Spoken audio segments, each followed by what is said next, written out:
Good day, and welcome to all those in attendance in the workshop today. Just a few pieces of information on the workshop today. I am Darcy McLane. I'm the Executive Director of Sask Interactive. And with me today in our Regina office is Ryan Hill. He's our Member Services Coordinator. And thank you for all jumping in and joining today's Introduction to AR workshop. I'd like to first acknowledge that we are presenting to you today on the traditional land referred to as Treaty 6 territory, and all the people here are beneficiaries of this peace and friendship treaty.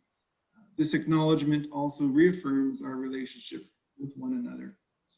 I wanted to make that statement because myself and Andrei are here in Saskatoon. So to get started, we have a very cool workshop going to be presented today by Mr. Andrei Feheregyhazi, a Saskatoon-based resident artist, both in art and animated work, and he is known locally and internationally. And again, myself, we're presenting from our home offices today. We're respecting social distancing and keeping everything in this workshop to safe and sound. So we're going to be looking at some design, some information, and most of all, fun. We're here to look at that as part of combining augmented reality with various forms of art. We will be holding a Q&A with Andrei for about 10 to 15 minutes after the workshop. But you can also use the chat feature in the Zoom meeting as well if you have a question for Andrei at a certain point in time. So let's get with that. Here you go, Andrei. The virtual floor is yours. All right. Hi, everyone. So yeah, I'm just going to jump into it. Well, augmented reality is basically anything that combines, like using your phone or combines like reality with digital. So like that can be anything from like menus that pop up when you point your phone, like information that pops up. There's that wine called, it's got crimes in the title that you can put your phone to it and it'll tell you about some murder or something like that. That's all augmented reality. Also I've changed my background because I've got a messy closet behind me. But the act of cutting out, like doing a live cutout of me and putting something in the background is also augmented reality, along with, doing the video filters you might have in something like Snapchat. Like this is a form of augmented reality using face tracking to make it happen. We're gonna, in this workshop, we're gonna focus more on using image targets to activate the augmented reality. Again, something a little bit more like the wines, or, like any image that if you hold it up, because, it's more focused towards augmenting artwork, which is how I use it in my, yeah, basically how I use it. So I'm going to go through the first thing when using image targets that you're going to want to look at is the image itself, because not every image is going to work well as an image trigger. I've got two examples here. I'll start my screen sharing. I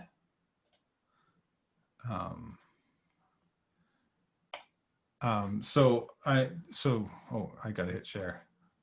Okay, so, that's for later.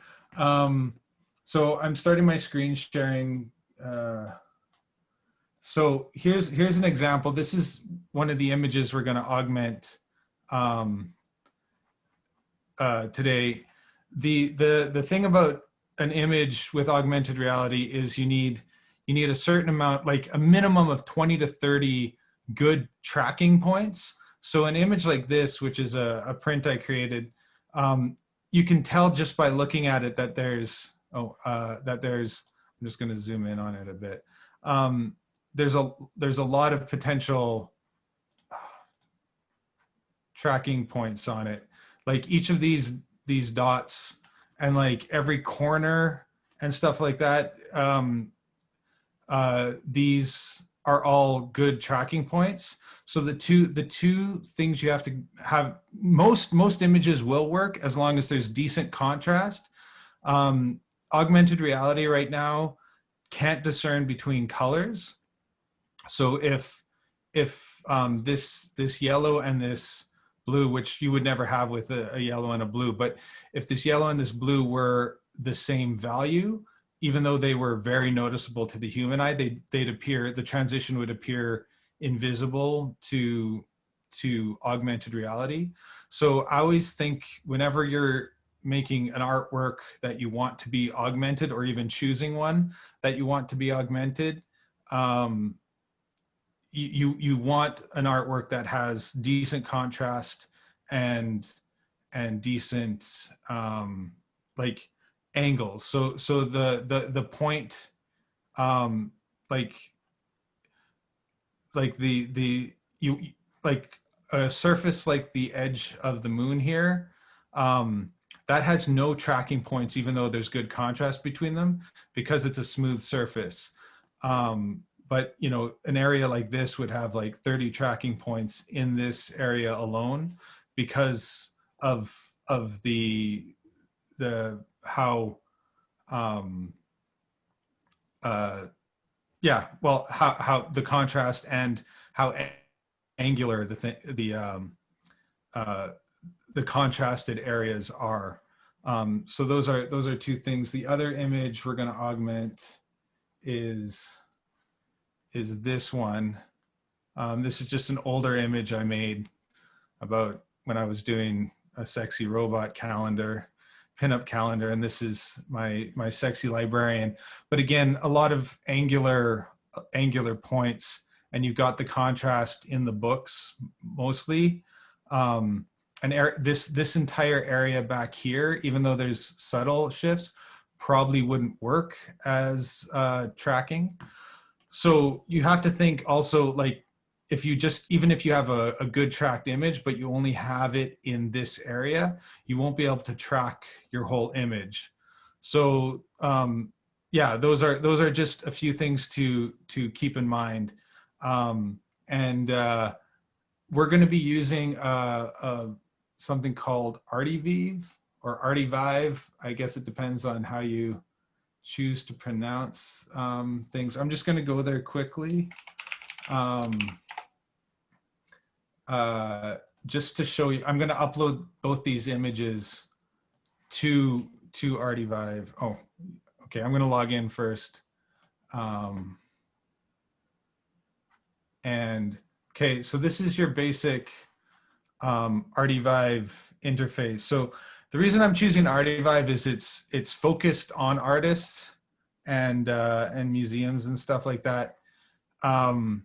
And it's primarily for image tracking, and it's also one of the easiest ways to augment artwork. So since this is an introduction to AR, I'm not going to get into the more intense 3D modeling ones that require some programming as well. So I mean, it's fairly simple. To add an artwork, you just click Add Artwork. Oh, okay. Maybe I'll wait. But if I bring my artwork, so yeah, it's literally. But I'm just going to bring one of these in. So there's well, we'll get into it, but this will allow you to activate a video when you load it. But there's also an advanced mode that allows you to work in 3D space. So I'm just going to bring the. Can I do it without bringing a video? Add. No. Okay. I need the video to show. But what will happen when you upload is you will get a score, and the lower your score determines, yeah, whether or not your image is up augmentable. So that's yeah, that's that. I'm just going to, I'm just going to start. Oh, wait. Give me a sec. There we go. Q&A.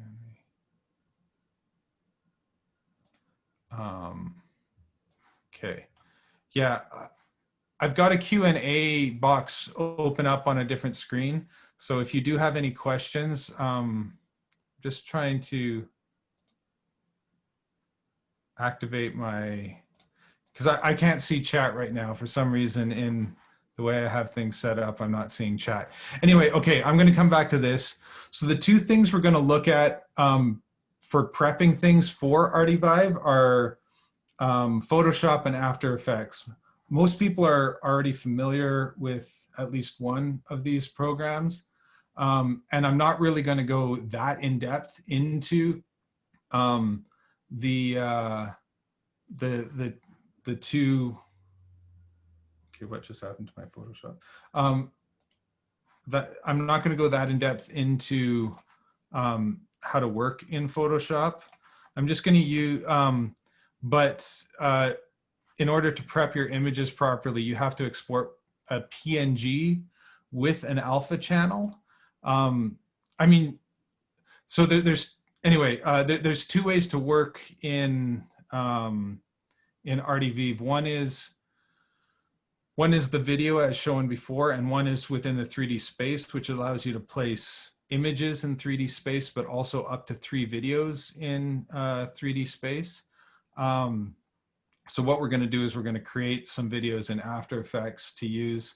And I'm just going to animate them very quickly because it's not about that. And then, but if you want to use images in it, you can either have them as squares or you can have them actually as cutouts. So like if I'll take these two little trees tops I made to, and so if I grab this, oh, I don't want that. Okay. All right, so I'm just gonna grab this. So these are already cut out, but in order to export them to be usable in so I'm copying, this is a Control-C or edit, copy. So I've copied that, then I go file, I make a new file, and in Photoshop, anytime you make a new file, it'll make one perfectly for your clipboard. So since I've copied that, it's 900 pixels by 1000 pixels. I'll create that, and if I hit Control V or edit, paste, it goes there. And as long as I turn off my background, we've still got this this blank edge. In order to export it properly to be used, we'll go File, Export, Export As. You can do quick export as PNG, but it's best because this way, and here's the settings. So if we do quick export as PNG, there's an option to have, like if you need to have this transparency clicked. And then when you do that, you'll have, it'll keep what's called an alpha channel. So if we export this, I'll export it to the same, and call this tree 1. That will keep the alpha channel. And then if we open After Effects, just wait for it to open. I should have probably had it open already. I'll do a different tree. I'll do this one up here. So again, I'm using the lasso tool to select it. I'm going to copy.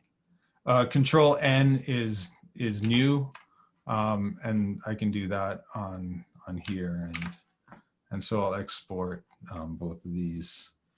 You can also hit Alt Control Shift W and that'll bring up your export feature, and we'll export again with transparency, and do it tree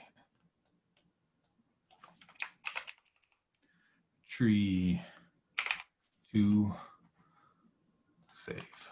Okay. And for now, we're done with Photoshop. Another nice thing about After Effects, because it's in the Adobe world. Oh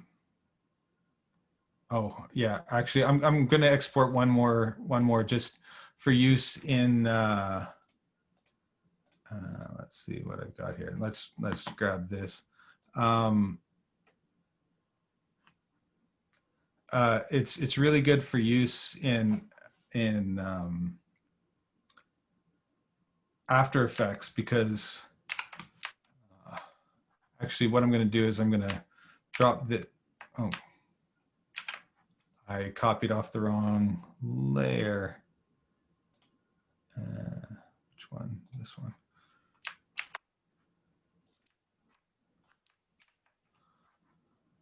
Create.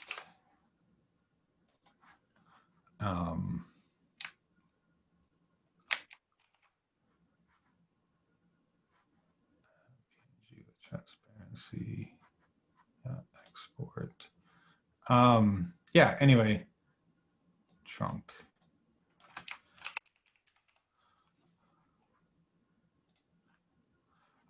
So if you want to bring these in and animate with them in After Effects, you can bring them in as PNGs, which is what I'll do, but I'll just show you a quick way. I mean, I know this isn't an After Effects tutorial or a workshop, but this just gives you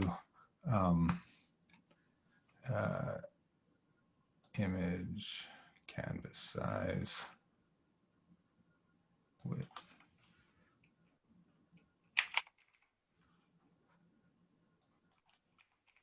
Just making it a lot bigger so that I can fit all of them in. Oh.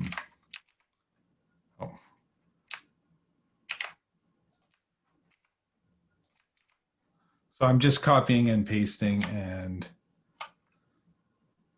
I'm actually just going to shrink this down. Oh, bring it up. Okay, so it's fine if they're layered. I'm just going to save this as on computer.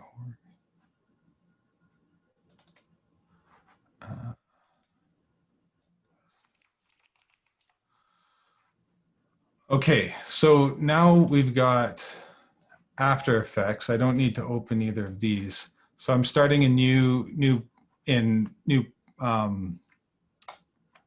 project in After Effects. And so one way I can bring in these PNGs into After Effects is simply by clicking and dragging, and it'll load them in. And if I create a new composition, we'll do it standard standard HD. So we've got our background here, and if I bring the PNG in, I've got this, and it's cut out so they can, just like in Photoshop, they can interact with one another, and yeah, I can use them this way. The other way to bring in a Photoshop file, if you've got a lot, like if you've got more than 3, if you've really meticulously planned out your Photoshop file to bring it into After Effects, you need to go import file, and then you can, oh, this is working.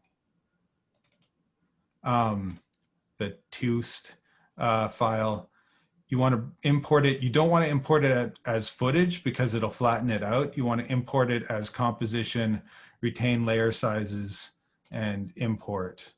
And then this dialog will come up, and you want to just make sure it says editable layer styles, retain layer sizes, okay. And then if you go in here, you've got all of them again as separate interactable things within After Effects. Okay, so I'm just going to go back to our test one. Again, not a tutorial in After Effects. So first thing we're going to do is we're going to create a video that we can bring in and augment with one of the images. So again, I'm not going to go through all the tools. Okay, so in After Effects, you have to hold Shift. So I'm going to just quickly take a look at,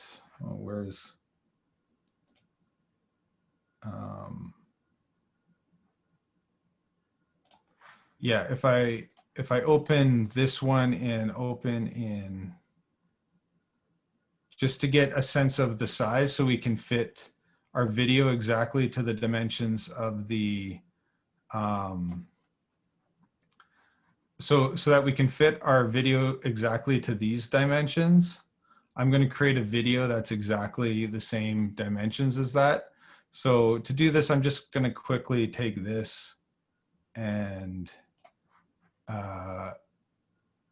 image crop, and that'll just bring it down.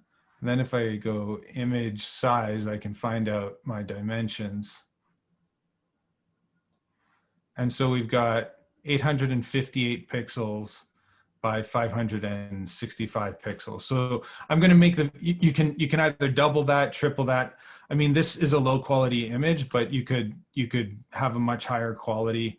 But for the video, I'm only going to be uploading something, well, yeah, this size, and we're only going to make it about 5 seconds. So I'm going to take these numbers, and I'm going to, I guess the other option, actually a quicker way to do this is I'm just going to export this just as a JPEG to call it Balloon 3, so that we have the size of the image. And I'll go into After Effects, grab this, Balloon 3. So what I can do, the nice thing about After Effects too is if you have something and you drag it on top of this, which is what I clicked on to create a new composition, if you just drag something onto that, it'll take its stats and just make it. So it's now made a video the size of this balloon picture. So I'm going to delete that, and now I'm just going to bring in our different things, which again are obviously much higher quality than is needed. So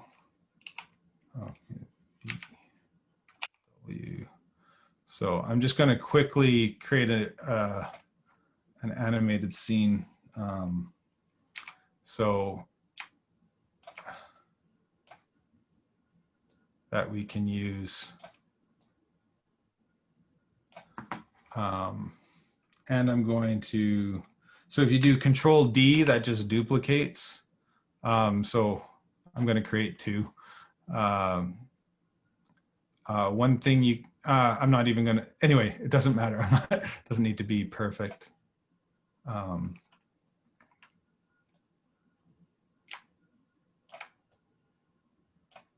Let's just shrink this down.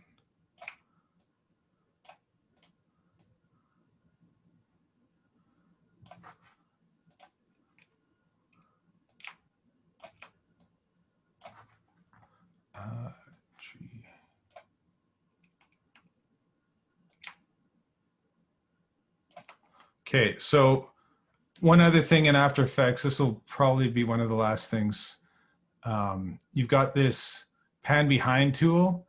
or it basically moves your anchor point. And this is key if you want to animate. So I'm just going to animate. I'm bringing this down here because that's where I want my rotation to happen in After Effects. And then I'll do the same here because that's where I want my rotation to happen. So I've got my trunks, and these little things here are called the pick whip. So you can link it to, so I'm just going to organize these so that the trunks and the trees. So I can use this tree top. I can drag that and pick whip my trunks. And so then when I rotate my trunk, it moves it along there. And then I can, so I'm going to create a little, just quick little animation of trees swaying in the wind. And that'll be what happens for the other. So again, so we're gonna, in order to get your controls, you click here, and if you click this stopwatch next to any of them, it activates your ability to animate in there. Or if you hit, for me, if you hit R, it brings up rotation, which is the only thing we're going to be animating. So I'm going to just hit R, that brings up, and I'll activate all the rotation. We'll make it, I don't know, 5 seconds long. And I'll rotate and then grab the two trees. Oh, and this is your rotation tool, so that's what I'm, oh.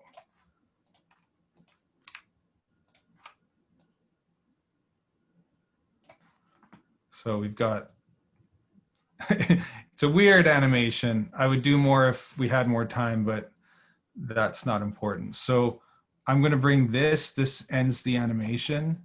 So I'm going to zoom in and just make sure. And you always want to be one frame beyond. Oh, one other thing we'll do. Again, this doesn't matter because it doesn't need to be perfect. But if we do keyframe assist, easy ease, it just slowly eases things in rather than it happening. It's almost too fast, too slow. Let's make it there's probably, let's keep it at 5 seconds. And I will do that. And we'll just do, right, anyway, we did want, unfortunately, you can only copy and paste one keyframe at a time. Okay, that's what we wanted anyways. We wanted the round trip. So it's a really weird animation, but it is what it is. So yeah, we'll only want to be one frame beyond so that we have a nice loop there. And then you can click on this and trim comp to work area. We'll make it a 5 seconds so it doesn't animate much beyond that. I'm going to hit File, Export. Oh, one last, okay. I'm doing it with the black background, but one other thing, if you want these to happen in, like, if you want to key out the same way I keyed out if you want your artwork to appear behind it, you have to put in new solid, and it can be anything. Oh, since this is green, actually orange might be a good, I'm going to go for this really odd orange. I'm going to click OK and drag it to the bottom. So the reason this is there, because it's going to need to key out in Artivive. So I'm going to go File, export media encoder. Oh, I don't want, anyway.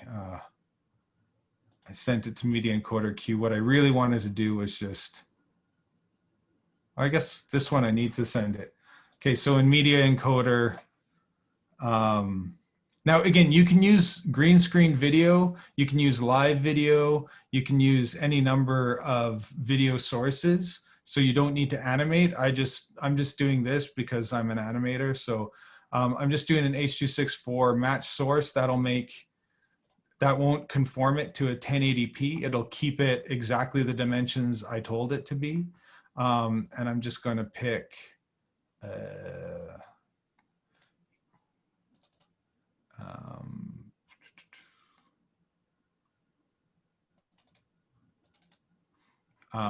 pick here to put it and call it, yeah, we'll call it the Balloon 3. And it'll render out very quickly because there's nothing going on. And then we will move to Artivive and do our first Artivive export or upload. And now, okay, so now that we're in Artivive, now I can select that video file that I made.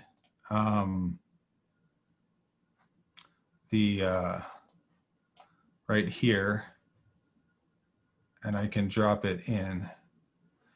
If I click on this video is transparent, normally it'll go for green because of green screen, but you can pick anything your background color is, and I can click on that, and now it'll pull out, and then your threshold decides how much gets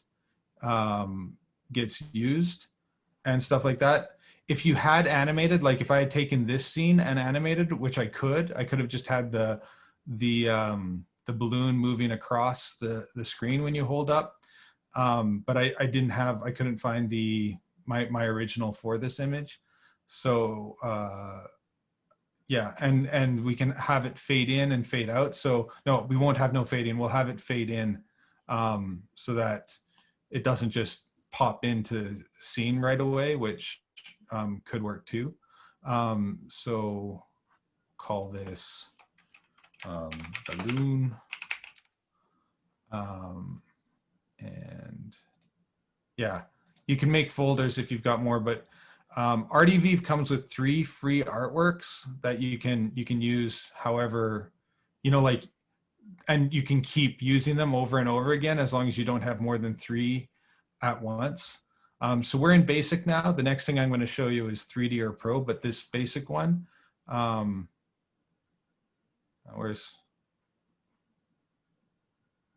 just give me, I'm just going to reload this because, oh, cancel. So we'll move that there. Where'd my, make this happen? Oh, it's, there we go. There's my ad. I'll just shrink this a bit. That's what I was missing before, so that I have everything on screen. So yeah, you need that add button or it won't add. AR workshop. And then yeah, this video is transparent. We're going to need to do that again. Okay. And now I'm going to click add. Oh, artwork balloon. Add. Warning, the image. Well, they shouldn't. Oh yeah, that's fine, yes. Oh, anyway, cancel. The warning it gave me is that the images are different aspect ratios. I'll just change that to that, and now I won't get that warning. So while it's doing this, I'm going to just talk about things, and we're going to move on to other things. It's processing the artwork. It shouldn't take too long, and it'll be available. So I'm going to send everyone. Just wait. I'm going to go back to. So while it's processing, I'm going to stop my screen share. Wait, screen share. oh, stop share. So I'm back now. Yeah, okay. So I'm going to share a link to the image that will augment. If you have Artivive on your phone or you download the Artivive app, you can actually, you know, probably very soon test out and just hold it up to this image and see. I mean, again, the basics. I'll demo it on my iPad, but it's more fun if you're able to view it yourself. I'm just going to go to, all right.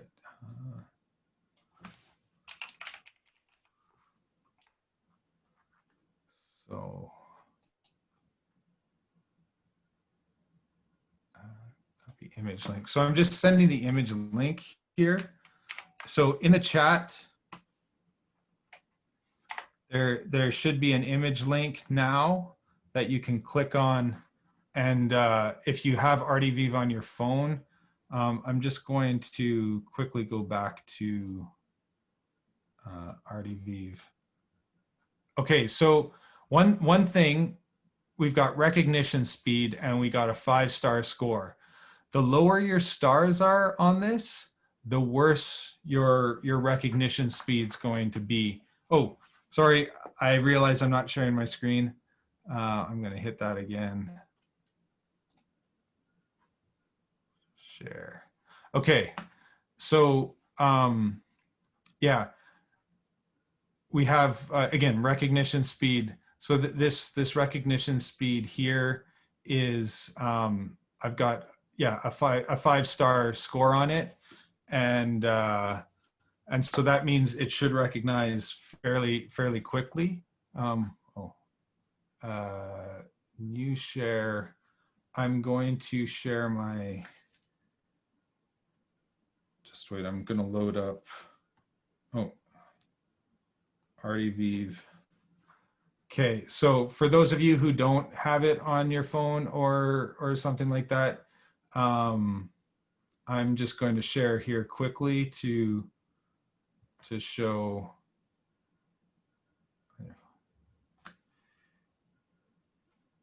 Oh, okay, sorry for making all these noises. Okay, I guess it wants to go. Okay, it wants to be weird. So screen mirroring, zoom.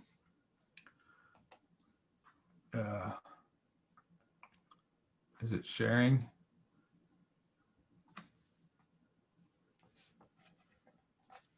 Okay.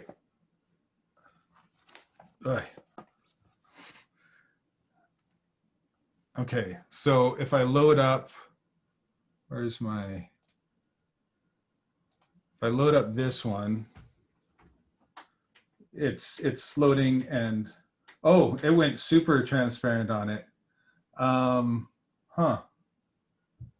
It doesn't seem to have acknowledged that. Anyway, see, this is why you should test things, but you can see the slight movement. If I go back to it, normally that shouldn't happen. Maybe I should use their default green background because, oh, actually, this is where you play with threshold. Yeah, good thing I tested this because, all right, let's go back here. Can we edit? Sorry, I'm gonna switch back to.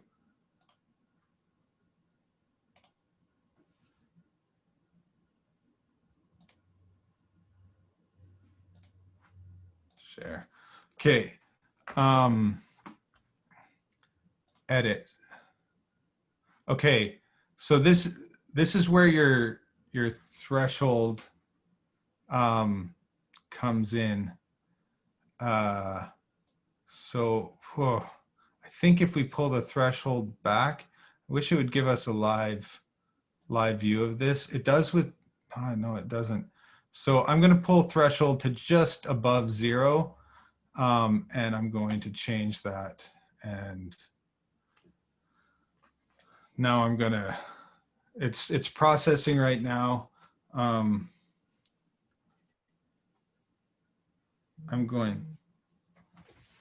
going to quickly test that and see what happens. But anyway, see if it works better this time. Okay, so now we've got the recognition speed. So I'm going to go back to sharing my iPad. Share screen mirroring. Oh, share Zoom. Okay.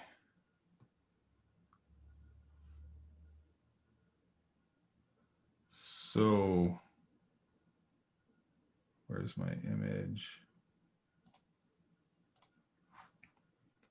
Okay. Oh, it's a little bit better. Okay, I guess. Well, anyway, I'm going to quickly update that, but that should not have. Maybe I picked the wrong color to put in the background. So I mean, it's good we're having this error, but like it's quick. So like I don't know why it's eliminating, but I will like switch. Oh, sorry, I keep forgetting to switch my screen sharing. I'm going to stop screen sharing quickly, see if there were any. Yeah, we will, I'm just going to go back to screen share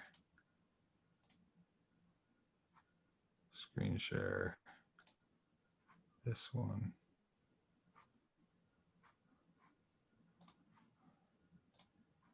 Okay, so we're back in After Effects, and yeah, so this was obviously too bold. Let's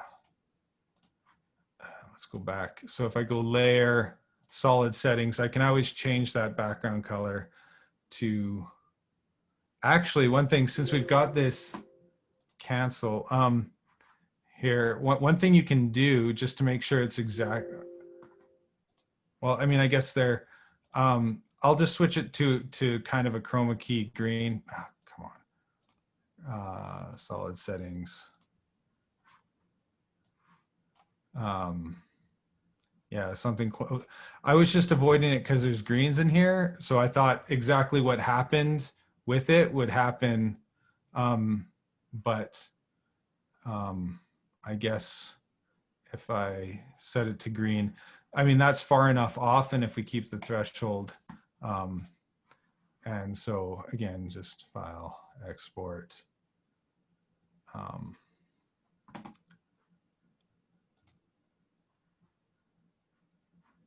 Come on.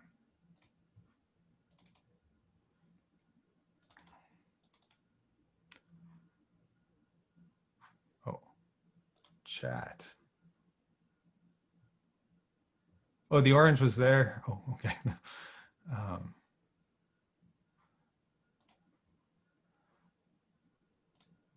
Oh, so I went, just wait, let me give this. I just got an update.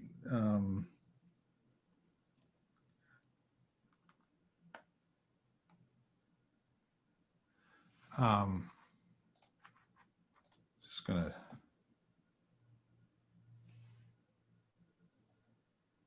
Oh yeah, okay.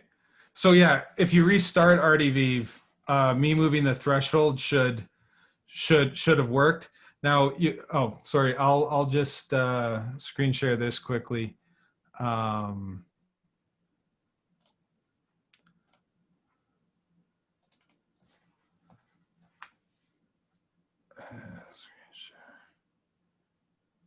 So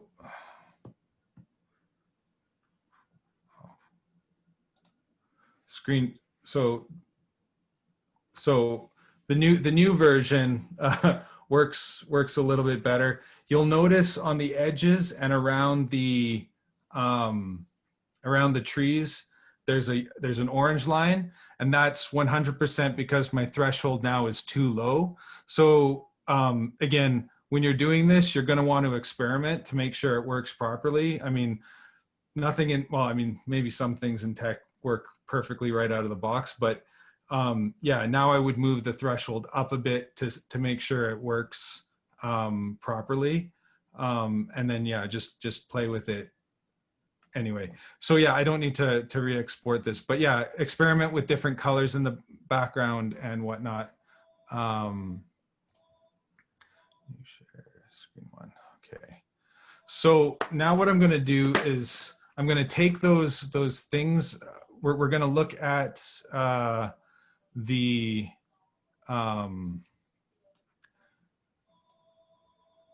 so yeah, when you make a change, make sure to restart the Artivive app before you test it, because otherwise it will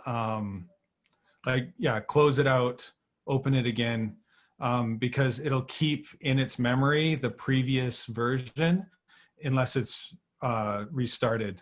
So that's one way you'll be able to get it working properly.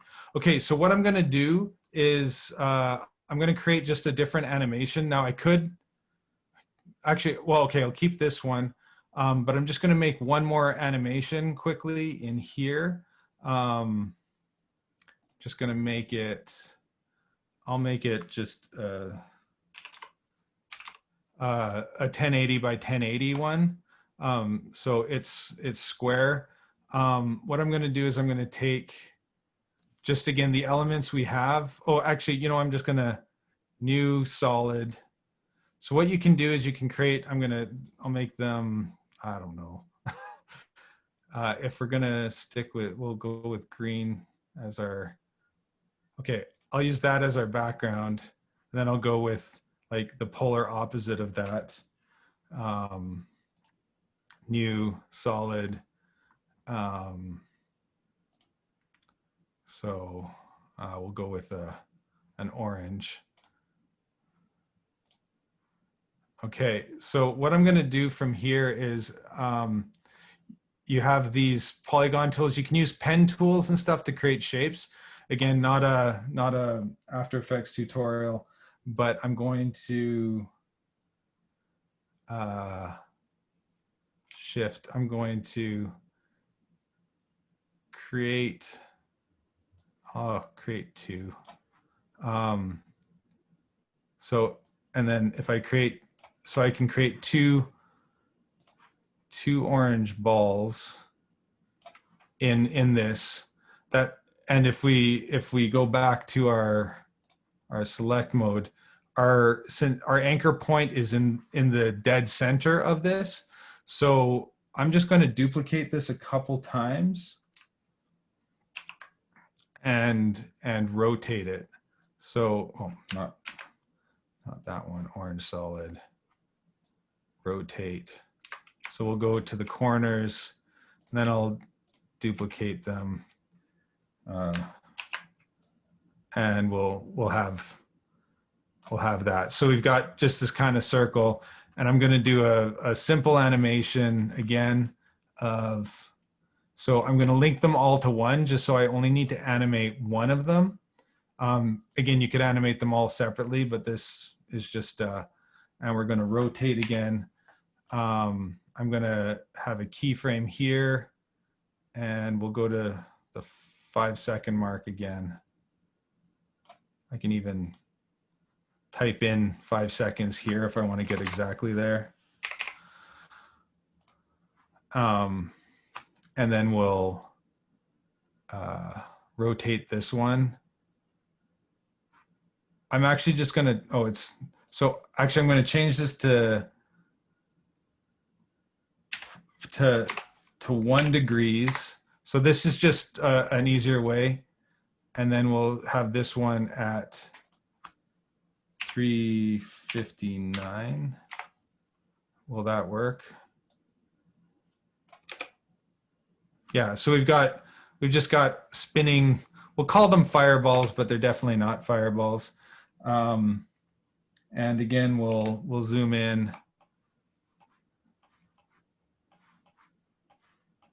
pull back, go one frame after the end. Oh, if you click N, that brings your, oh, I guess if we go here then, N, that brings the end of the work area down to wherever your frame is, and then trim comp to work area. And if we zoom out, and so I'll just export this now. Export, add to media encoder Q. What? Oh, cancel. This new one, match source high bitrate. We'll move this one. We'll call this Fireballs.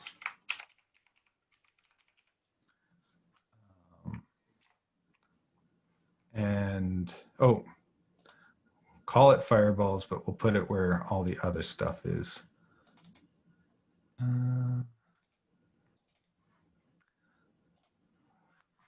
Okay. One of the reasons you can do much longer videos. The only reason I'm doing 5-second videos is it's faster for us to see results. But you could do, I don't know what their upper limit is, but you could probably have several minutes with no issue. So yeah, I hit the go button and it'll render out. Oh, it's rendering out both. Okay. Well, this is the one I wanted to render out.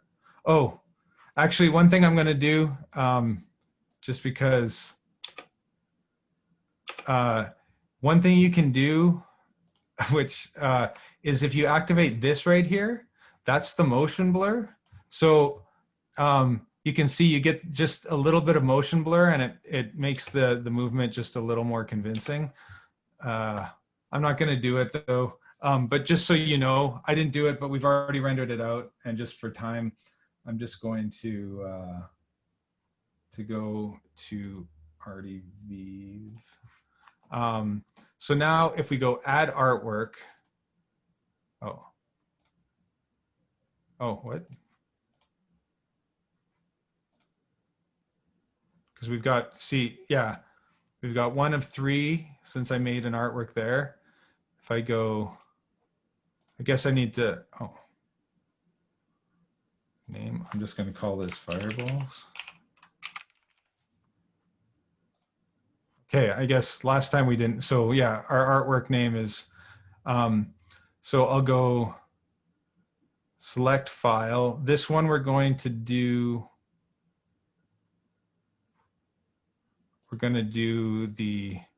everyone's going to know how to navigate through my computer by the end of this. Now we're going to pick the sexy librarian as an image. So I'm going to open it, and I'm just using it as a reference.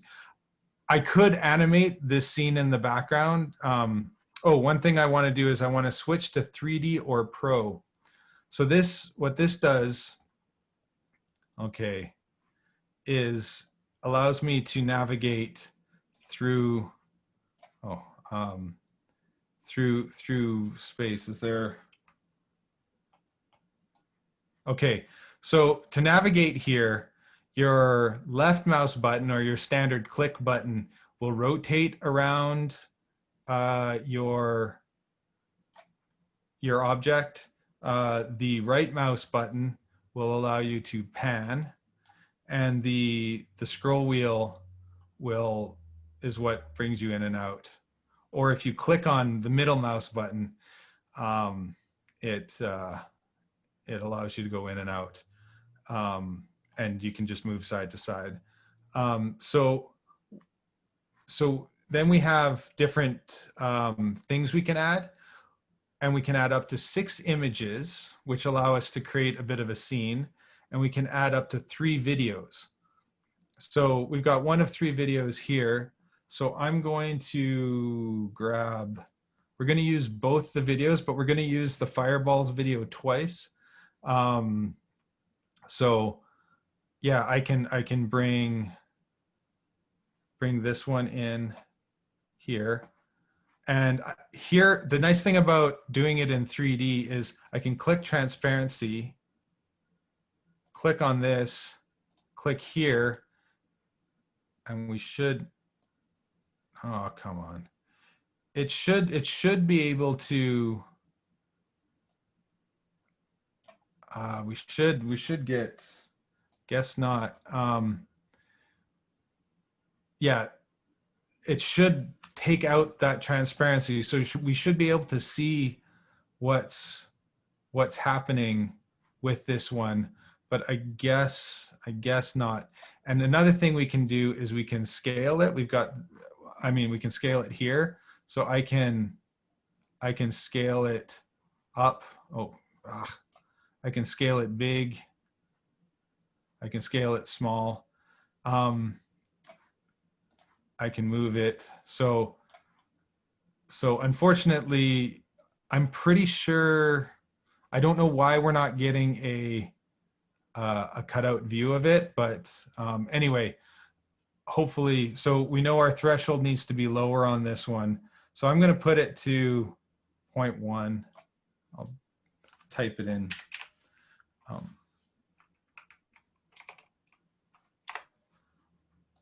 So 0.1 for that one. We'll put this one here. But again, you've got like this whole stage that you can have things happening on. I can even take this. Can I? Oh no, I can't. So it all depends on the size of your, but you can have things happening quite a bit around it. Generally, putting things behind it doesn't work, because if you've got your artwork hanging on a wall, it'll ruin the illusion. So you'll want to have it in front. So I'm going to then, I can add a video or add an image. With our images, I'm going to grab our PNG, one PNG with alpha channel. So this is just to help. But yeah, you want your alpha channel, otherwise you'll have the black box around it. So if I drop this here, you can see, I'll rotate it. We've got this right here. We'll move it out a bit and move it over. Maybe scale it down a bit.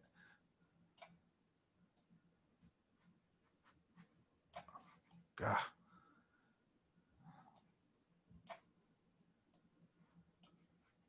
Okay, just don't go off screen. I'm gonna maximize this. Keep moving. This is a problem with the dual monitor setup. Tend to go, there we go. Okay, so we'll have that, and we can rotate it. So we can have it sit kind of like that. And I'll bring it in a bit more. So if you, for navigating, if you grab the arrows, it'll move it on one axis, but these squares in the middle will allow you to move it along two axes. So if you want to move it along a line, like, let's say if you just want to move it this way or this way, you can use this is the x-axis and this is the y-axis. But if you grab here, it'll allow you to move it along here, but it'll only move along. I'm thinking my plan for the fireballs won't work, but we'll see. I had an idea for the fireballs that I didn't test out before doing this, which I probably should have. Okay, so we've got 6 images. So I'm going to bring all 6. Well, maybe not all 6, but I'm going to. I'm actually going to bring another one of these trees in. These tree trunks in. Oh, what? No. Add image. So now we've got a place for another image, and drag another one in and move that to the other side. Again, I don't need to get, I mean, this gives you an idea of what can happen, but we don't need to do the entire,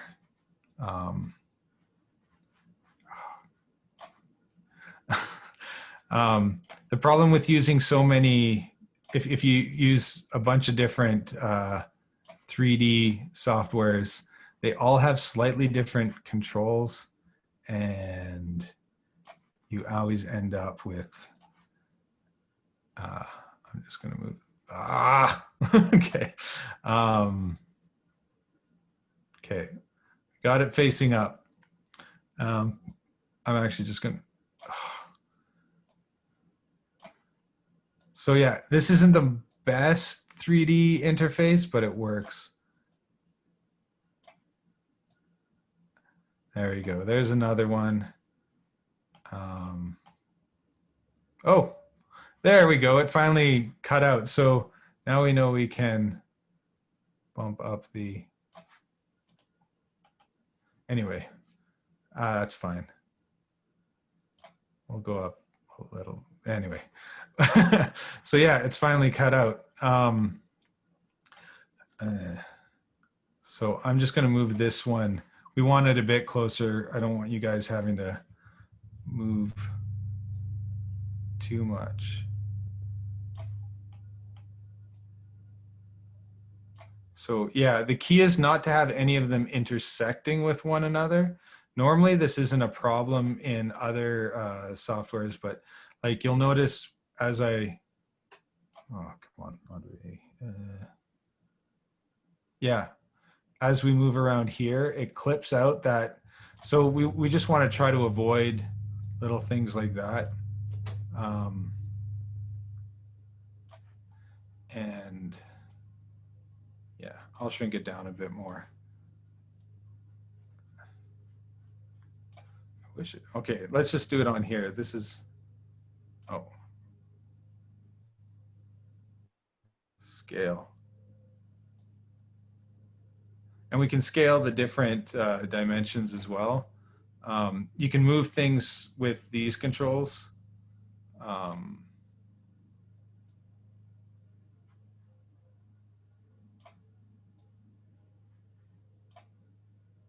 You can also type in the numbers if you want, but I'm just, so we've got that. And I'll bring in a couple of the other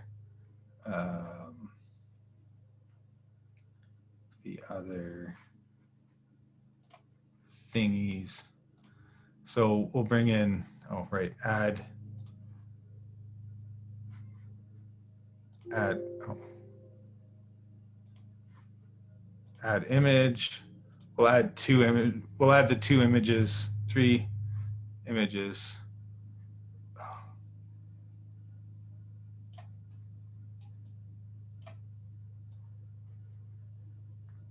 What the? Oh, let's subtract one of these. Seems to be.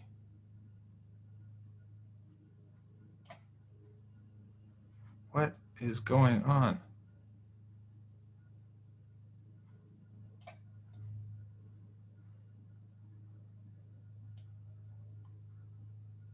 Okay, so I don't know what's going on here. Oh, one thing you can do, sorry, here, you can actually watch your animations as they go as well. So you can test them out. I don't know why it's laying flat right now, but that's a mess up. So what I'm going to do is,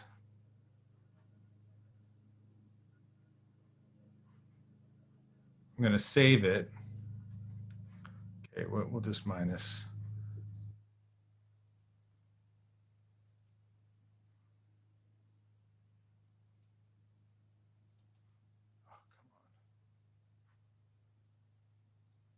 It worked better than this last time.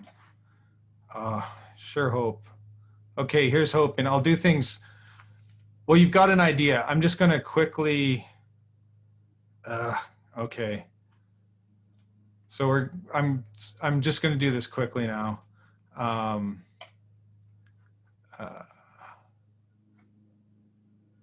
cancel. Artworks.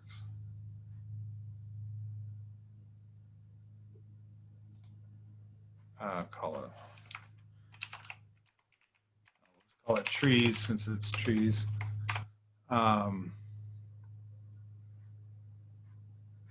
go to 3D. So we've got that one. All right, I'm just going to do a quick one. Yeah, unfortunately, if it messes up, you might need to, you should save, I mean, like with anything, you should save along the way so you can cancel and go back out and go back to your last save spot. But yeah, I'll bring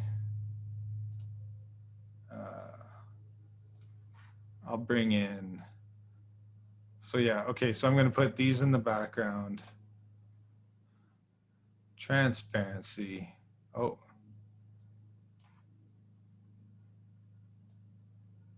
We will scale them up.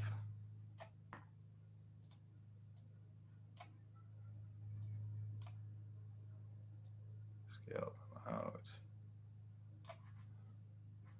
If we hit play, so you can see, you can watch your animation and how it's going to, if I select this, okay, bring our threshold down to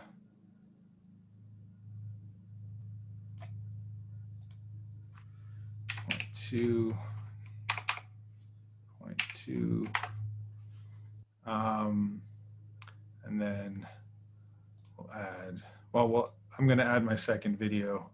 Okay, don't try to add multiple at once. I learned my lesson there. I'm going to hit save. Images required, videos required. Okay. Bring in fireballs.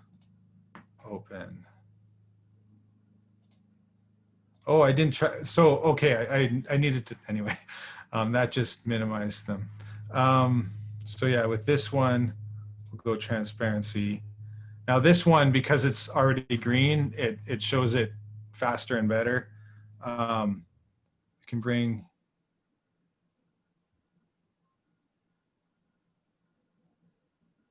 might be best to stick with green just for that reason. If we hit play on this one. Now what I was hoping to be able to do, which I don't know if we can do, is if I bring in another fireballs video, let's just try it. I'll save it. Oh, let's just trash that for now. Save it. Oh, okay, so looks like it's actually making it, but you can go in and edit. I'm just going to, so that saves it. So we'll at least go back to that, but it makes a full version of the video. So I'm actually just going to send everyone the,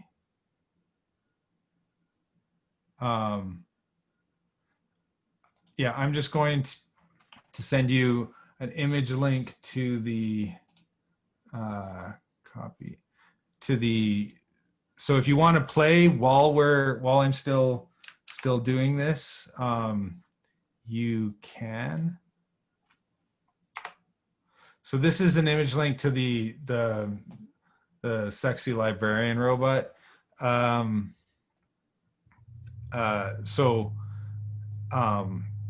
But yeah, one thing I want to try, the reason I say this, I don't think this will work, just because of the clipping we were seeing earlier. But if I add a video and add one more of the fireballs,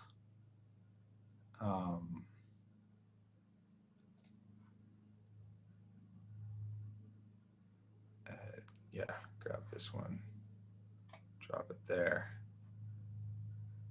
Transparency. Oh, and it knows already. We'll hit play. And if I rotate this, because I think intersecting, yeah, that's the problem I thought. Oh God.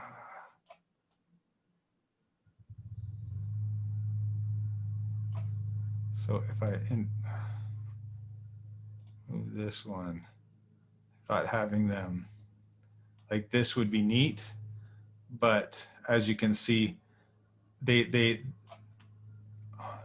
clipping one another, so it won't work. Anyway, that's this gives you an idea of stuff you can do with it. Oh, there we go. That finally clipped out.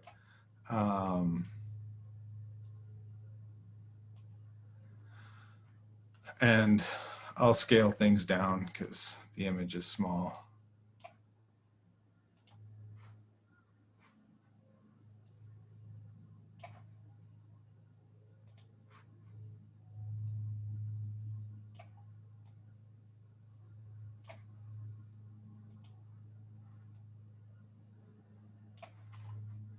And we'll move a couple, we'll just do a couple, I'll just save that again. So again, like as you go along, you can mess around with it. And here we go again, like recognition speed of, oh, is it doing, maybe you can't save more than one at once. But again, we got a recognition speed of 5 on this one. Yeah, it would be nice if you could save along the way, because I am, oh, and that's, so now we have 3 artworks. So I'm actually going to trash the first artwork just so it doesn't conflict with the new one. And then I'll edit this one when it's done. And I'll just bring a couple images in so that, anyway, yeah, maybe I should test out, see where it's at. Oh yeah, it's working in, sorry, I'm just going to do one last thing with the, and then I'll do a demo on here, and then we can open it up to questions. It's working, so it should be done processing.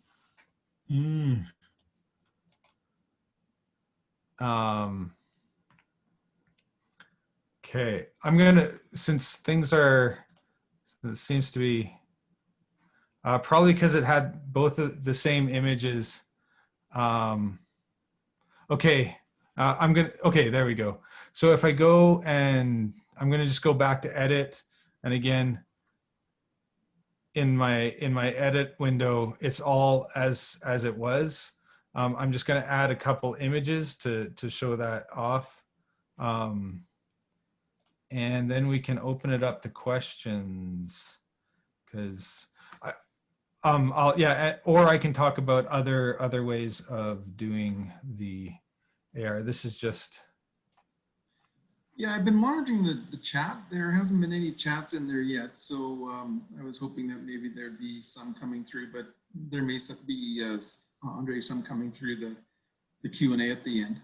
okay. I'm just,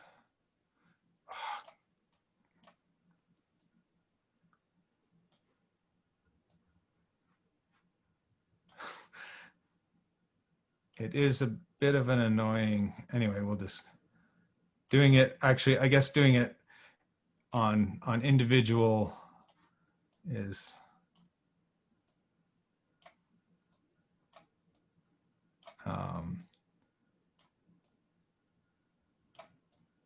so again, this is a mess of a composition, but, oh, actually, since we'll put that on that side, and I'll bring in one more image, but again, you can have up to 6. So yeah, we'll bring the tree in.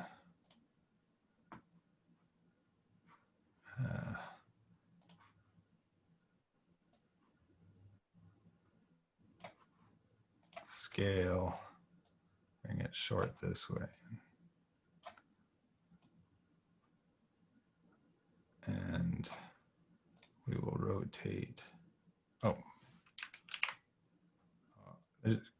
just so you know, Control Z doesn't work on this one. So you'll have to undo any mistakes you make. That clicking sound you heard was me trying to Control or Command Z. Okay. Anyway, so I'm not going to spend too much time building it, but I'm going to save this now, change it. And then I'll test it on here, and then we can go to Q&A. I'll also talk about, like, this is one of the most basic ones. But if there's any, like, yeah, like this is one of the most basic and like simple ways of doing augmented reality. Other ones require a little bit more programming and stuff, but yeah, like Facebook has something called Spark Studio, which allows you to do, anyway, I'm gonna, now that it's loaded and we've got a recognition up, I'm going to test this on my iPad just quickly, and then we'll open it up to Q&A, but I can also just keep talking. Darcy? Yeah. Oh, it's all good. Yeah. Okay.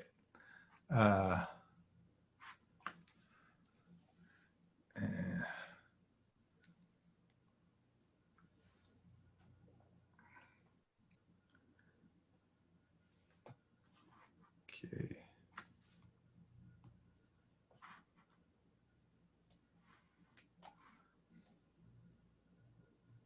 Okay, so we've got it loading. Oh, it's still the old one, so it's not the updated one. Oh, I need to restart the app. That's what I need to do so that it brings in the new one. Oh, I guess, yeah, we want to be this way. We don't want to make you.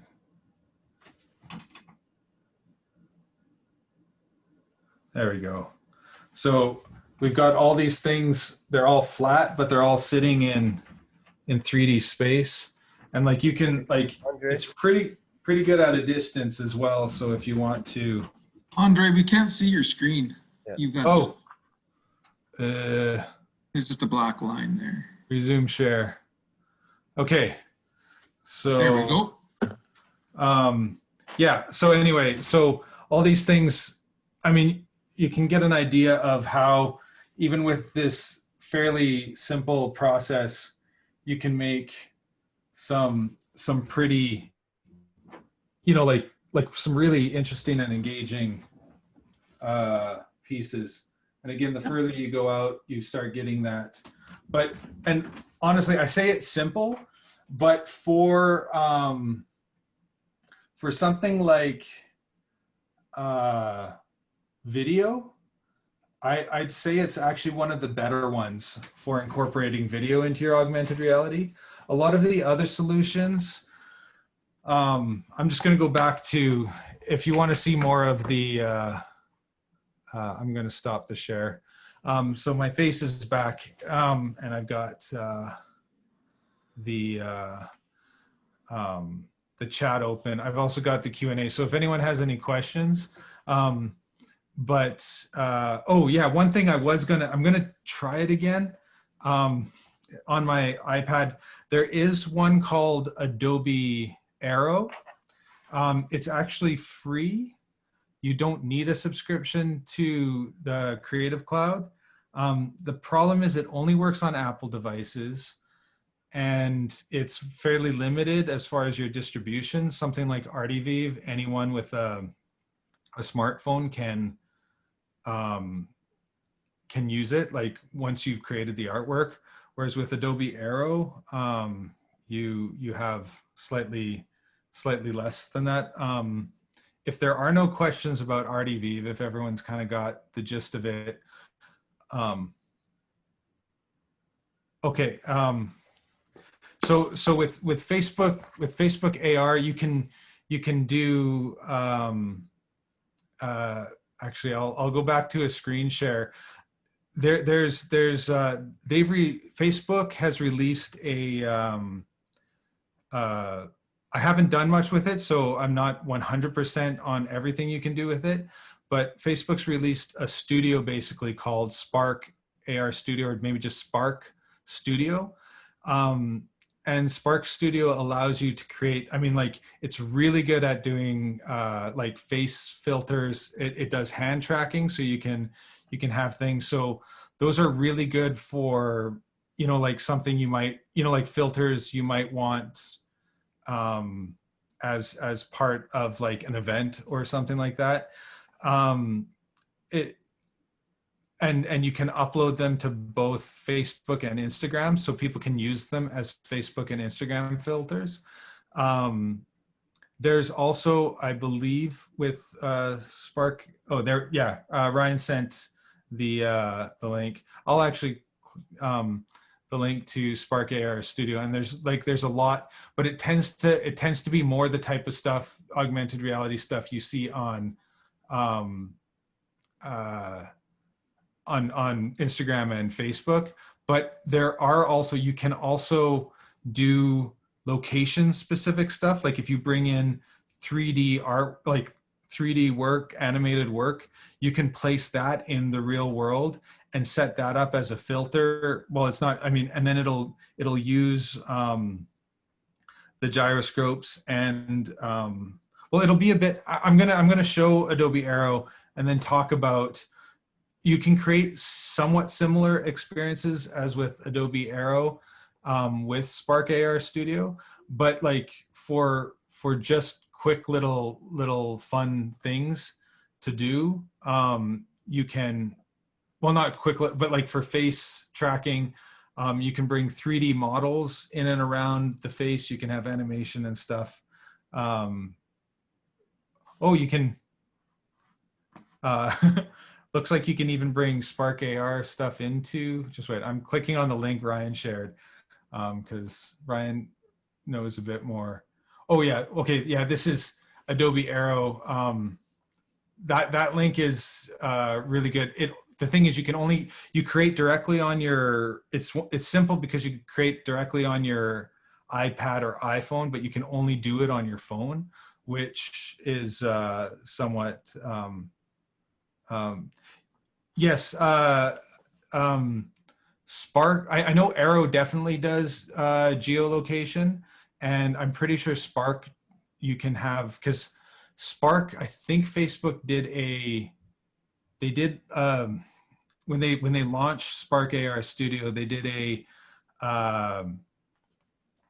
like treasure hunt, or like a treasure hunt type thing at their big conference, and they used AR related you had to find the caches and stuff, but the caches were all just digital things, and if you were in the proximity of it, and then you could do things. Setting stuff up like that is a little more complex, but they do both Spark AR and Adobe Aero, and Aero spelled like AERO, or yeah. They make it quite simple to do a geolocate, or like, yeah, geolocation and stuff like that. So both those are really good for and even like, and Adobe Aero as well. Again, the problem with Adobe Aero is it's only on Apple devices, but Adobe Aero, you can do image recognition as well. Spark AR Studio, I think it is possible, but they it's not designed for that. It's designed more for in-world and like people-based augmented reality.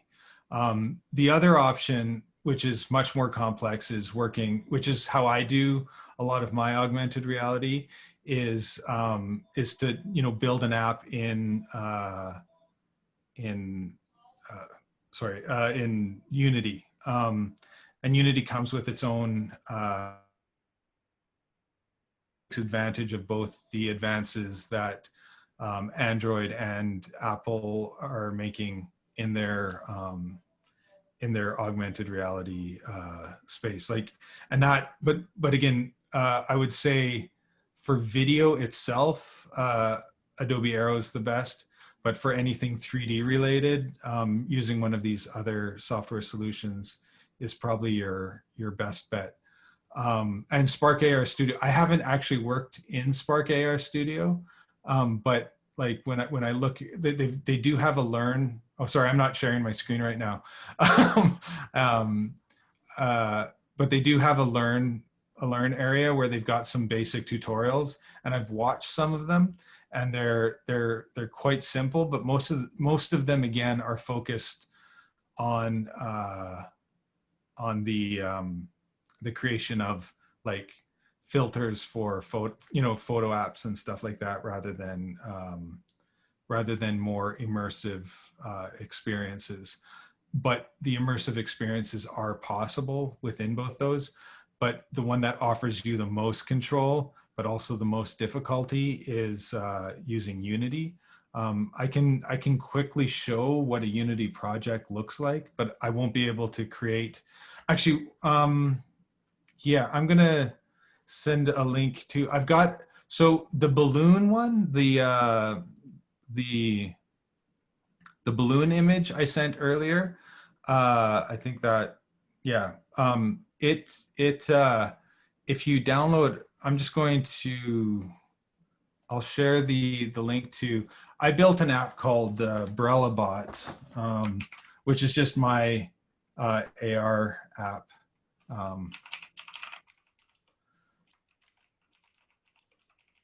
I'm just going to see if I can, yeah. So I'm going to share both the link to the, but if you search, actually, I'll just write it down. If you search,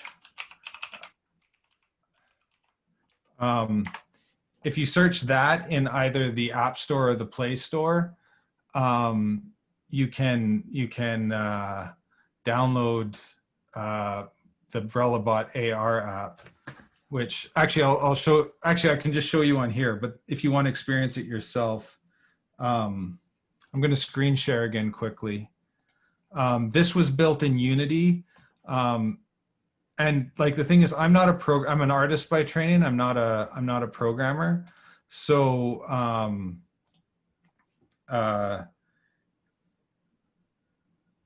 sorry, I'm just screen mirroring. So this is can everyone see my, is my iPad showing? Yep. Your Yeah, okay. iPad's showing. So I've clicked on, so this, it even says made in Unity, but this is my little app I built. You need to allow it to access your camera. I've done a lot of things on this. Like but you click on BrellaBot and click on art and okay, because Apple told me I needed to. So if I load up that image again, okay, I'll just go here. Okay, so if I load up that image, this is an animation. So that this is what I made in Unity, which you can bring in animation from 3D softwares. You can bring in, but you have much more control in movement and animation, in various. You can play with your lighting and everything within it when creating the experience. So yeah, if you want to play around with this one on your device, if you search BrellaBot on either Android or the App Store. But yeah, Unity allows this kind of I mean, well beyond this. Like again, like I said, I'm not a programmer. I'm an animator and artist, and I've learned how to do this, but I've done this with barely any code. It's just more, learning what buttons to press, and it's more similar to learning how to do a 3D animation software or something rather than a yeah. Anyway, so that's I won't keep showing this, but this is just one of many different. Like I've got other images that work with this and do various things. I also was playing with t-shirts for a bit that turn you into different animals, but I did that like I'm just gonna go back to, I'm gonna stop the screen share. I did that back a few years ago, is when I was doing it, because body tracking was really like difficult at the time. So I wanted people to be able to interact like with my with my artwork. So I wanted to find ways for people to move in and out of it. And there wasn't really great body tracking, at least on the commercial level.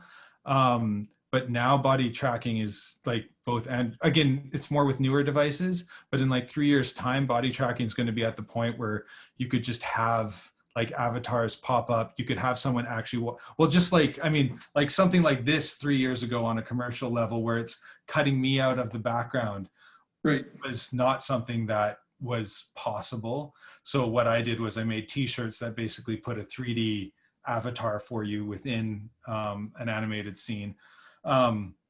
But yeah, stuff like this. So yeah, in a couple of years, this will probably be the click of a button, and everything I worked hard to figure out no longer no longer works. So yeah. Oh yeah, and unity.com is the is where you can learn more about Unity.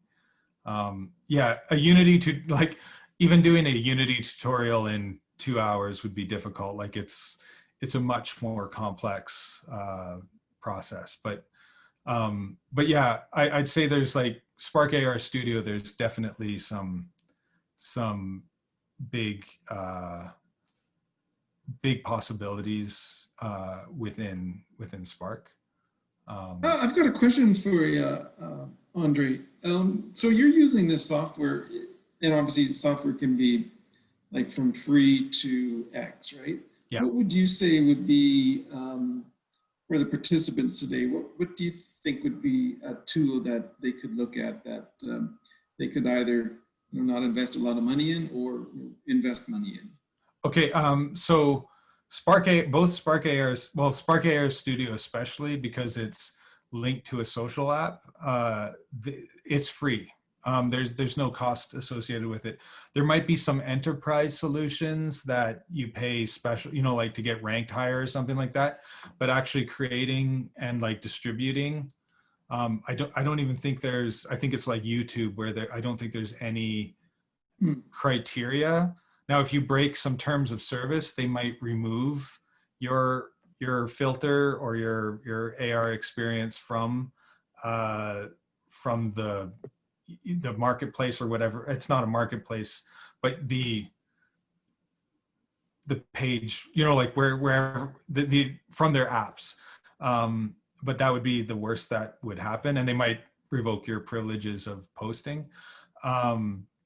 But so that's free. I'll actually just do another quick screen share of the pricing page for. I'm just going to bring up my internet. Oh, here it is.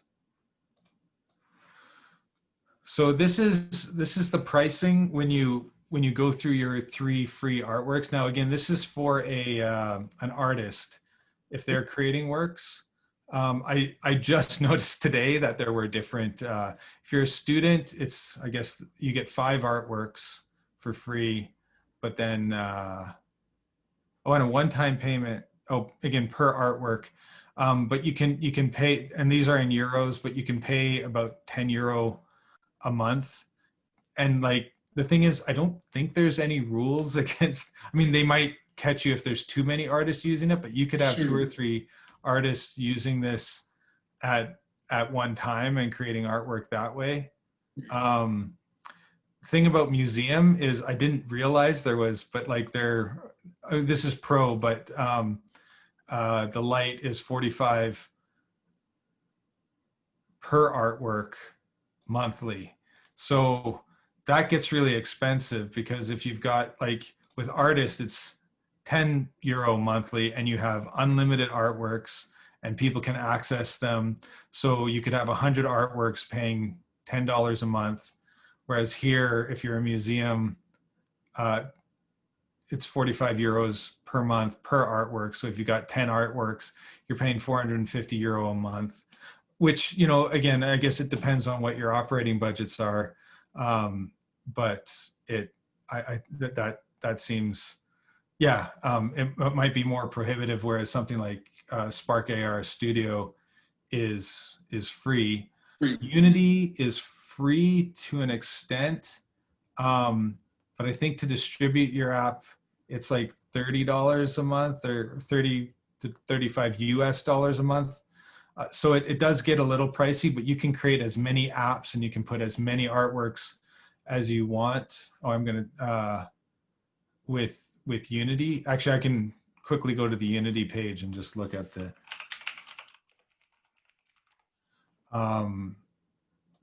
so there's different plans. So there's personal, which is free. And this one you might, I think you're even able to publish. It just always has a made with Unity, like kind of watermark on it. And then plus, which is what I'm using, it removes the watermark, allows you a little bit more control in the app, and I guess gives you some online storage, which I've never used. But yeah, you just, it shows you all the different things. This is also only for companies that, or, you know, like, what are they called? Well, you can only have 12, you can only qualify for this if you have less than 200,000 in revenue over the last, which again, I definitely qualify for. And again, a lot of individuals would definitely qualify for, but institutions and stuff might want to upgrade to pro. Andrei, it's if you're profitable at that amount of money. So if, yeah, per year, if you're making $20,000 per year, then you have to get the plus version versus the right, or $200,000. But it's like if you're making, right, you're a profitable company, they expect you to pay the higher price.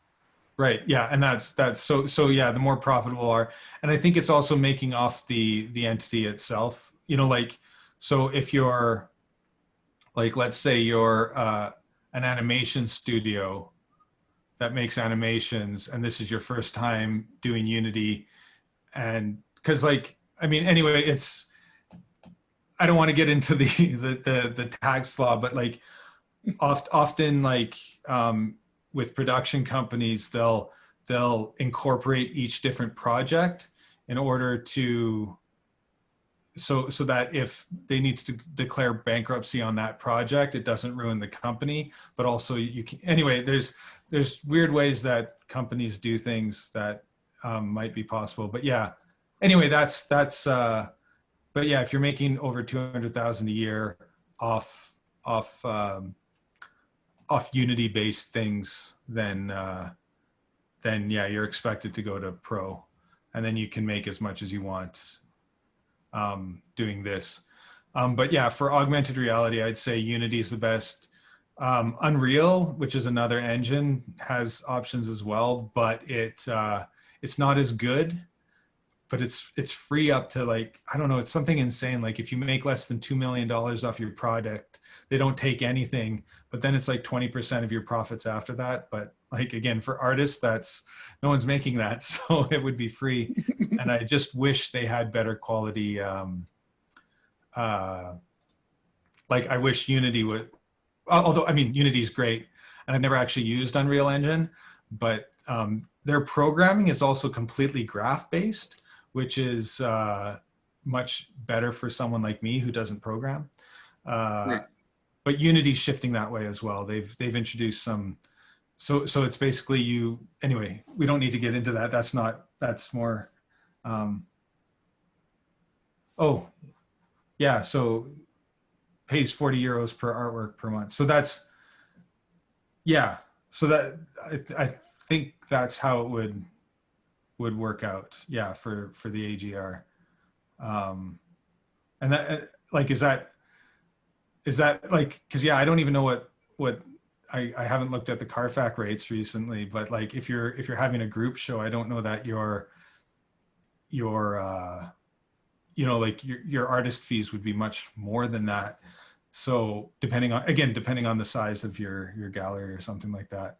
So Artivive, again, for an institution might get a little expensive after a while, but if each of your artists signed up for an artist account and then showed, I don't know, I think that could definitely, you know, like not be problematic at that point, because it's the artist that's creating the work, and to say they're not allowed to show that work, I mean, I think that, or collect artist fees off that. So, oh, Yeah, okay.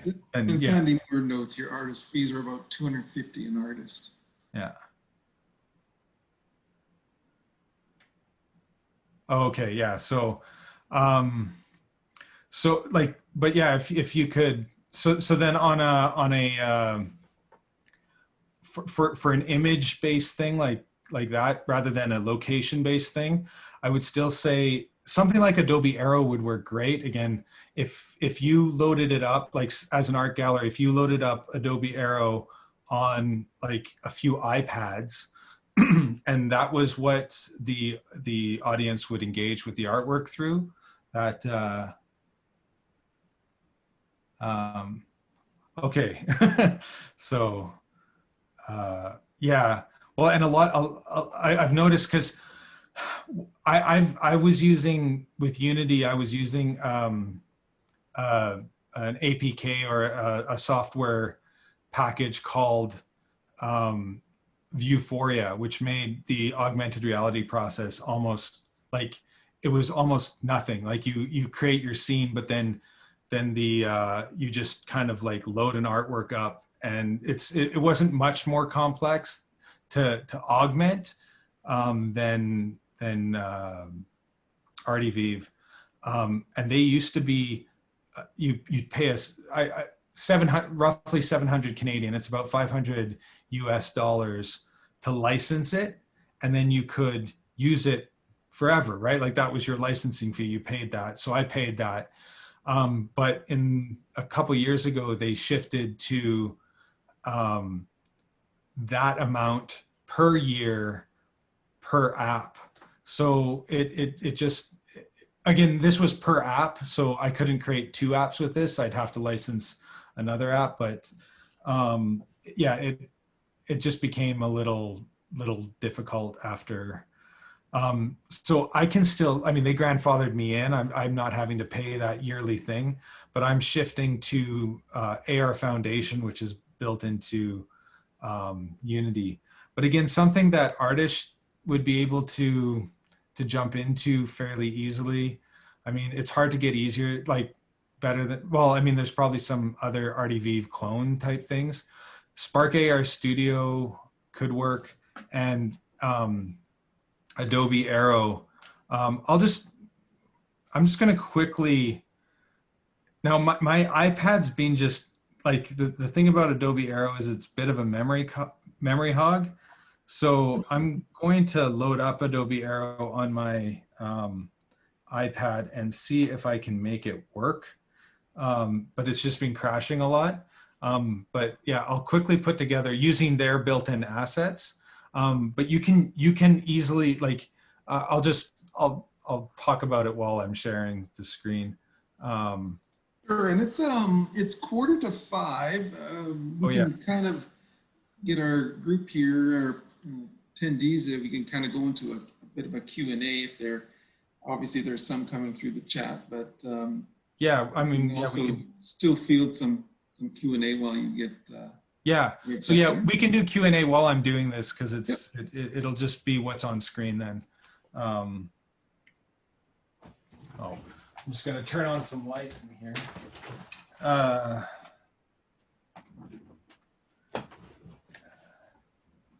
Okay, so Adobe Aero. Anyway, yeah, Q&A if anything's, but yeah, we've got the Q&A, or I'm not looking at chat right now, so I'll watch it. okay. So this is, so basically you come in here and you select a surface, and I can attach to that surface, and then you just hit, so up in the top corner, there's something that looks like an anchor. So if you click on that, you can choose your type of anchor, and you can have surface, which is what's here, but you can also just switch to image. Now I don't have any images I'm gonna load up, so I'm just gonna use basically my keyboard as my surface. So I'm gonna keep that as a surface. And shut that down. And if I add, so you can add from your files, again, you have to load it onto your phone or to your Creative Cloud if you have Creative Cloud. But again, you don't need Creative Cloud to use Adobe Aero. But I'm just going to go into starter assets. The two things that are great. Okay, so we'll do animated. I'm going to just pick this hopping fox and I'll choose where to place it. And so now it's sitting. Now, again, the look comes down to the quality of your assets, but like if you can model, again, Blender is a great tool for doing this. You can click on it and now there's all these options. So there's behaviors, which is really what you want. Now, again, we can adjust it. Like I can scale him up or down, but I don't, I'm just gonna, okay. Always best to type. Anyway, so there's, There you got a big font sitting on your desk. there he is. I'm gonna scale, yeah, down to 1. Let's just do 1. Oh, let's do 0.5.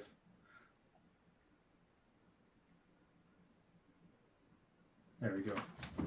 That's a better size for this. Then we can go to behaviors and you have triggers, right? So I'm going to set a trigger. You've got tap and, you know, you can have it happen at the start when they load it up. You can have it when they tap the object or enter the proximity of the object. And so if I click enter proximity as my trigger and then I click action and it's got a built-in animation. So I can do play animation and click OK. And now if I go to preview and I don't know how close because it's so big. Oh, there we go. So I had to get close to it and it starts doing its little animation of jumping around the screen. And again, so it stops. And then if I get close again, it'll start it again. So you can create different types of behavior doing that. And again, that's all possible in Unity, but it's definitely more complex than that. And again, you can attach an experience like this to images. So you could have something like this happening on a wall-sized, you know, like a mural or something like that, and have this happen in relation to it. The one problem with a mural is and so then you use that as your anchor point, and then it comes out, comes out from there. One thing I'm going to do, I'm just going to go back to edit. One really great thing is if you use Photoshop a lot, you don't need to use these 3D objects. I'm just going to delete the. I'm going to add, again, we're going to go to starter assets, layered illustrations. I don't know. Okay, if it's layered, nature. So I'll fail to load asset. It might be bugging out again. Okay, well, let's starter assets. Is there Photoshop files? Oh, that's a tutorial. So you can go through the tutorial as well. But yeah, let's try a different layered illustration. Yeah, okay, the layered illustrations. The nice thing is you can load a layered Photoshop file or a layered Illustrator file, and it'll like, you can create depth with it just with a slider, and it'll move everything out. So then you can create a scene from a layered Photoshop file that you can move through as well without placing each individual image. But yeah, anyway, so that's, I'm gonna turn it off now, and again, open up to, but yeah, Adobe Aero, as you can see, it's super simple and it's free, so you can play with it on your phone right now if you want. I don't see any other chats in there, but I had another one. You were mentioning about tutorials. What do you suggest our participants take a look at or some, I guess, introductory or elementary tutorials? Do you have any that you would suggest? Ooh, like I've done all my learning basically from YouTube tutorials. For augmented reality, the problem is there's not much. Like I've had to, unfortunately for Unity, there's not much. I would say the basic tutorials on Adobe Spark, their website, they've got basic how-tos, and because it's Facebook, not Adobe Spark, but Facebook Spark Studio, because it's Facebook, it's something you're going to be able to find more tutorials online. To say basic is like a little bit misleading because there's so many different ways to like depending on what you want to do. If you want to work with 3D animation and stuff like that, the things you need to learn, like the tutorials I would look at definitely are 3D animation, like Blender tutorials. There's lots of great Blender tutorials out there, and Blender is a free software, and has become, in the last year or two, has become way easier to use, and Blender is becoming one of the top 3D softwares out there, like even competing with the ones that cost you $5,000 to license, or like a couple thousand a year if you want to use them. Blender is like I've switched from one of those because it wasn't working on my newer computer. I had got a new computer and my old version wasn't working, and I didn't want to pay $5,000 for a new license of it. So I just started using Blender, and I'm, like after a bit of using it, I think I like it more than at least the old version. I mean, like comparing new version of Blender to a 6-year-old version of Cinema 4D isn't really a fair comparison, but it's also free, and yeah. And who doesn't like free? Exactly. I mean, that's what it comes down to. So you can bring that in. But yeah, Spark, the Spark website has a bunch of tutorials you can look at. And they're little video tutorials, and it's really quite simple to use. It's a little more complex than the Pro 3D version of Artivive, but again, it comes down to what you've created to bring in there. That's more, but they allow particle effects. You can bring in animated GIFs and stuff like that as part of it as well, and like work them into a 3D. So you could have like 2 animated GIFs or GIFs, or however you want to say it. But like on someone's face, you can also have them happening in space. Unity, there's plenty of online tutorials, but like I find a lot of the Unity tutorials that go above my head because they're more for programmers. Like, so there's a lot of Unity tutorials, but there's very few augmented reality focused Unity tutorials, and which I find unfortunate and like shocking.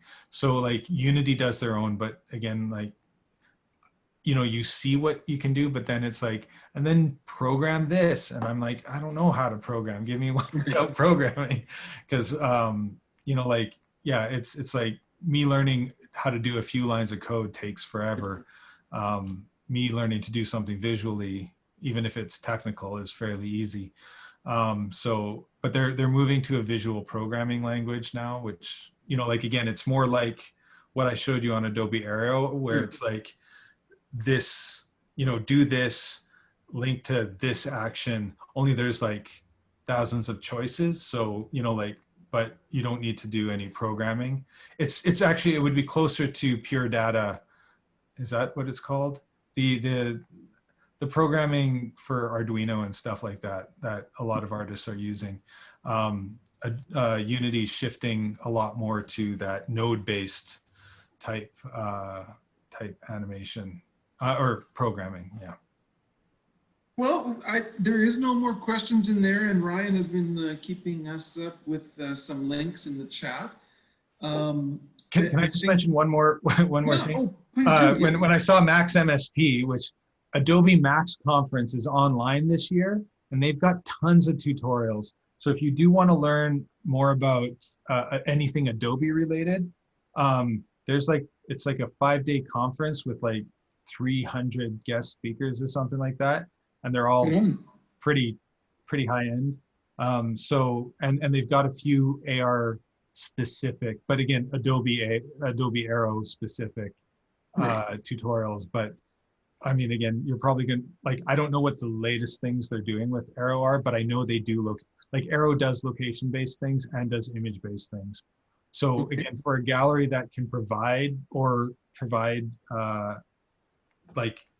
something viewing surfaces to their audience, Adobe Aero might be your best shot to do, like high-end stuff without any cost. Well, except for, like iPads. Great. Anything else did you want to add anything else there? No, I mean, if I start talking about something, we could go for another hour. So. Probably could. If there's anything specific though anyone has, I can address it. That begs another workshop, Andre. Yeah. I don't see any more chats in there, and if everybody's been taking down the links that and the sites that Brian's been posting in there, by all means. Andre, your contact details can. Oh yeah, I'll just put them in. Yeah. I'll do my website. Oh, I guess I need to do 8.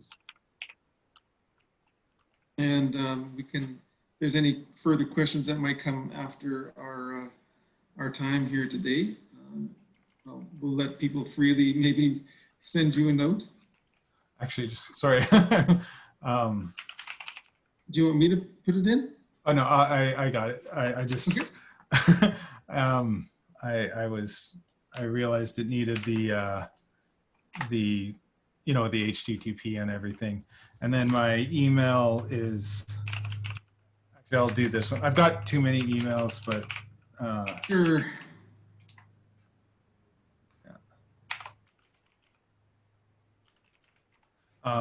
so yeah, you can reach me at either of those. Yeah. And We'll let yeah, that, I'd give my phone number, but I never answer No. phone numbers I don't No. recognize. We'll make sure that before we close it off today, that people have a chance to quickly scratch down your website there and your email. And again, I don't see any more coming through. Did you have any other thoughts that you want to share with us as we close off here today? Oh, have I not been sharing? Oh yeah, Brian's been copying and pasting. I just noticed I've been sharing. I've been sending all my chats only to Ryan. So yeah, none of my chats. He's been sharing. No, yeah. Okay. Good. And your email is there now. So, yeah. Any closing thoughts, Andre? I mean, like AR is just gonna get I mean, I'd say in the next few years, like AR is just gonna be more and more ubiquitous with our daily life, but also there's a race right now to like make it easier for people to make AR, because yeah, a lot of the companies, like the biggest problem with AR right now is quality content, and the problem is the only people who were, I mean, not that there's a problem with people, but the only people who were able to make AR content were those with excessive amounts of money that could hire teams, a couple people who, maybe learned how to do stuff, and like programmers. And, so if you're not teaming up with like creatives, you're not getting that quality content. So they're working, like every company, Unity, Facebook, everywhere is trying to make it easier. So yeah, in a year or two, I think it'll be almost as easy, well, maybe 5 years, but it'll be almost as easy to make an AR thing. Well, I mean, Artivive has already made it almost as easy as uploading a video to YouTube, but they will, yeah, it'll like if you're a little overwhelmed now, just wait wait a year or two, and it'll be Yeah, I'll be irritated a little bit because I've spent all this time learning how to do it, but I'll also be excited because I don't need to learn anymore because it'll be easier to use. Well, and the purpose of our workshop today was really to do an introduction to augmented reality. And Yeah. I don't see any more. There's a couple of thank yous coming through, so I really You're welcome. appreciate that from the group. Andrei, thank you very much for your time today. We appreciate that. Thank you for the technical up and downs, but I'm sure we all kind of got the gist of the intro here today. Ryan, thank you from our Regina office of Sask Interactive for monitoring and keeping our chat alive. I'd like to thank everyone else who participated here today. Again, if you have any questions for Ryan or myself and Andrei, please, you can go to saskinteractive.com for our details. And I'm interested in pursuing a little bit more here. So we may come up with a bit of a series in this space for augmented reality. It's been echoing and bubbling around, and I'm more interested in having these as interactive workshops, just like you did here today, Andrei. Thank you very much. Yeah, thanks for inviting me. And I'll just say, yeah, when this does end, the chat leaves. So if you do want any of the links, grab them now. Grab them now. Thank you again, everyone. Thank you again, Andrei. Everyone have a good night.